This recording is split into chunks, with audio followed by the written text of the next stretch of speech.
The next thing, like I said, my banker has never asked me for my report card yet. And my banker, if I'm going to borrow a lot of money from them, they want to see my financials. And what a banker is looking for is your financial IQ. They don't care how your academic IQ. They want to see how smart you are with money. And it's not that I wear nice clothes and have a nice watch and have a nice house and a nice car. A banker doesn't care, because how many people know people who are looking good but are flat broke? You know what I'm talking about here? So, and that's the big problem here. So when a banker looks at this thing, the banker is looking again at cash flow. So when a banker looks at this, let's say the person has a job, the money comes in and the money goes out. They look at that, that's a cash flow pattern of a poor person. If they don't change their pattern, they'll be poor. It is not how much money you make. It is how much money you spend is the issue here. For example, I have a doctor friend. He makes about $400,000 a year. He's very proud. He has no debts. He's one of those people that think that debt's bad, and that's really moronic. But anyway, but he makes $400,000 and he spends $400,000. So even though he makes a lot of money, he has a cash flow pattern of a what? Poor person. What the middle class generally tend to do is the first thing they want to do is have a big house, and they have a thing called a mortgage. And the different definition of mortgage comes from the French word mortier, which means death. That's what it means, So what happens? They have a mortgage, got the nice BMW or Mercedes, so they're looking good, but going broke, So when the banker, they come in with their nice suits and all this, the banker looks at it and goes, I can see your cash flow pattern is this. And this is the cash flow pattern of the middle class. It's working hard and going broke. They never get ahead. They buy big houses. They do home equity loans, and they think they're Donald Trump with real estate investors. All they got is a big house they're in debt to. A lot of people use their house as an ATM machine. Every time it goes up in value, they borrow the money out. That is really a loser's point of view there. That's not, bankers love you because you're greatly in debt, but that's not a way to get ahead. And this is the cash flow pattern of a rich person. They have assets here. And so generally what it is they have a business, they have real estate, and they may have dividends from stocks and bonds and stuff like that, or interest.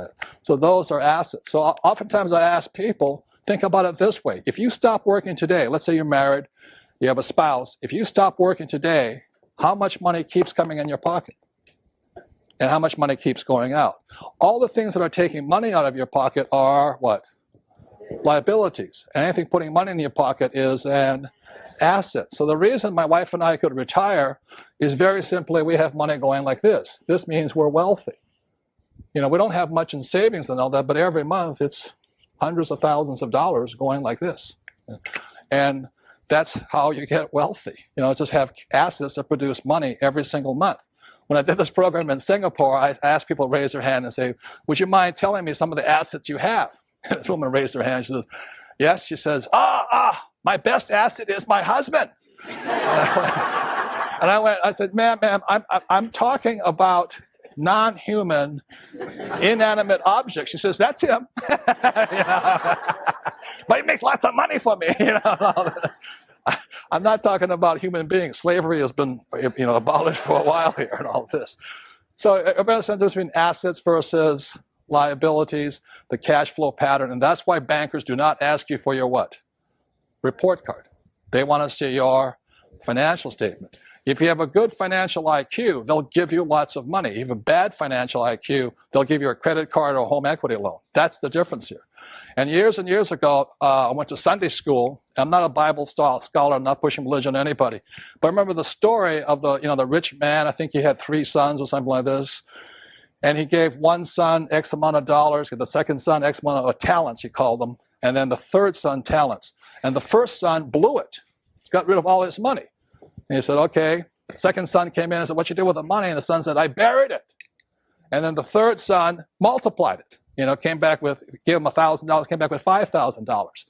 And at that point, the father, or whoever the guy was, took all of the money and gave it to the what?